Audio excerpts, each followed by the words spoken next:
This here is Backwoods Billy. Del Marva, East Sherman. Have a Del Marvelous day. Remember to click, like, and subscribe. Ring that bell. Also, check out my channel, Backwoods Billy Fitness. I'll be posting videos on that soon. Today, I'm going to talk about something. I did the review of this, and I wanted to do a second one so it's not boring to people that aren't listening to it. We're going to talk about the Pinot Noir grape and about the wine variety and get into that, everything you want to know about it and more. Basically, I'm going to tell you something. If you like the Pinot Noir or Pinot Grigio, you'll probably, if you like the Pinot Grigio white wine, you'll probably like the Pinot Noir red wine. If you like the red wine, you'll like the white wine. Basically, they're the same DNA structure except for a mutation in the color of the grape. That's it. So they're the same. Now, this basically is older than Cabernet Sauvignon. It's 1,000 years older than Cabernet Sauvignon. It's the most romanticized grape in the world, and it is from the Vitis vinifera, which is the scientific name for the grape variety for the Pinot Noir. It originally started out in France in the Burgundy Valley, which is where it's originally produced and still produced there today. It's the most romanticized wine in the world, like I said. They actually have festivals in honor of the wine.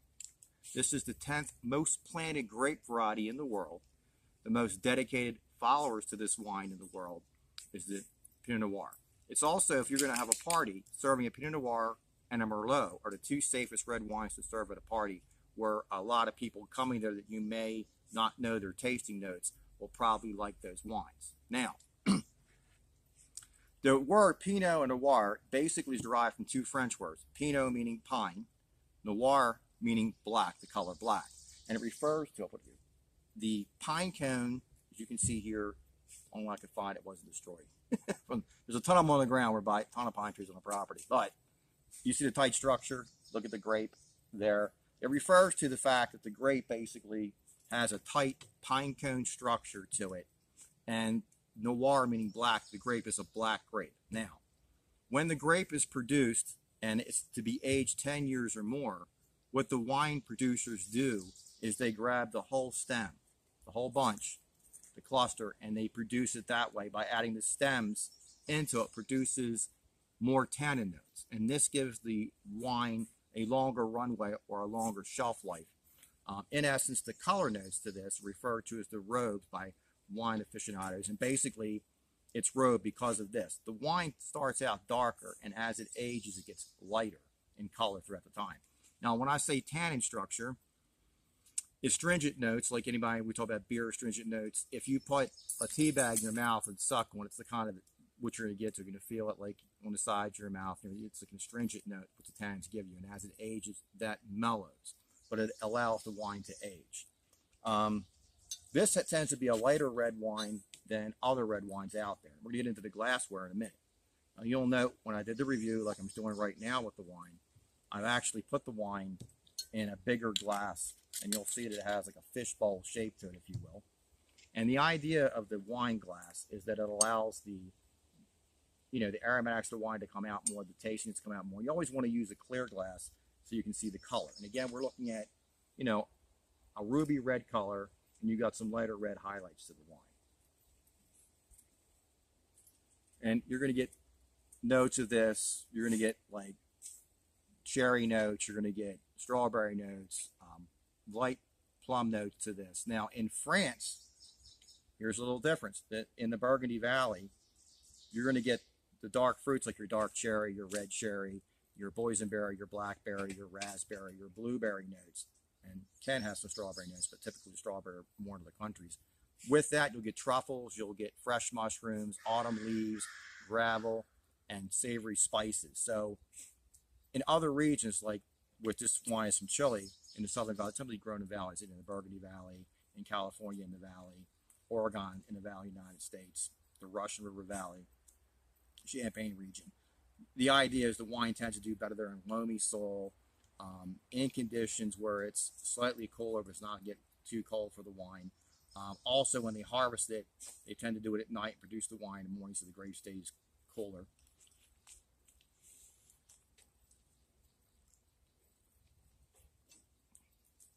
Now, I did a review of this. You can look at it. The astringent note is in the wine, and the alcohol note to it, warming, is not in there as much today as I let it age on there. So you're not going to see that as the wine breathe to it. So you're not going to get the alcohol notes still there, a little bit of warming.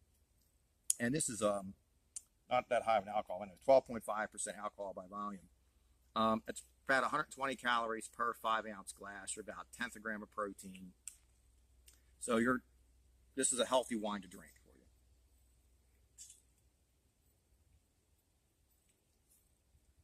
Definitely get the cherries at the forefront, strawberry, a little bit of raspberry, a little bit of plum, and a slight drying on the finish of it. So on the lighter side of me, it's a medium-bodied wine. It's a nice wine. This is something I definitely recommend you go out and try. This is Frontera. This is a chili wine, and we bought 3 bottles for like $12. Mm-hmm. So it's like $4 a bottle on sale. It's a really good value. You can find these anywhere.